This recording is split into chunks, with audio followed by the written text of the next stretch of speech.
నేను అలసిపోయిన తల్లిని కాదు, కానీ నా మనసులో అలజడి అల్లకల్లోలాన్ని సృష్టించింది. అసహనము, నిద్రలేని రాత్రులు, అర్థం కాని ప్రవర్తన, అయోమయము, ఆశ లేకుండా అయిపోయింది.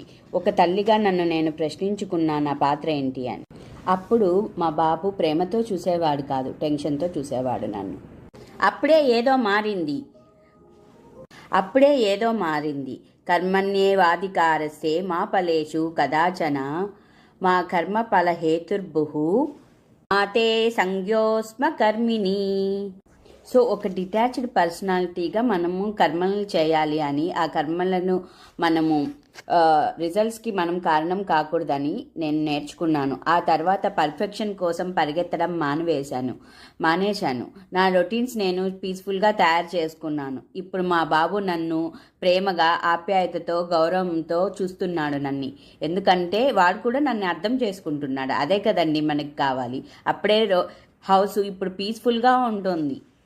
I am Dr. Arnakumari Sheshadri, Autism and Behavior Parenting Coach for the autistic children parents. Okay, మీరు స్ట్రెస్గా ఫీల్ అవుతున్నారా, లేదా రొటీన్స్ చేసుకోవడానికి కష్టపడుతున్నారా? నేను ఉన్నాను, నాతో పాటు నడవండి, మిమ్మల్ని ధైర్యంగా ముందుకు తీసుకెళ్తాను. Thank you. హోప్ అని మెసేజ్ చేయండి. Arise, awake, stop not until the goal is reached.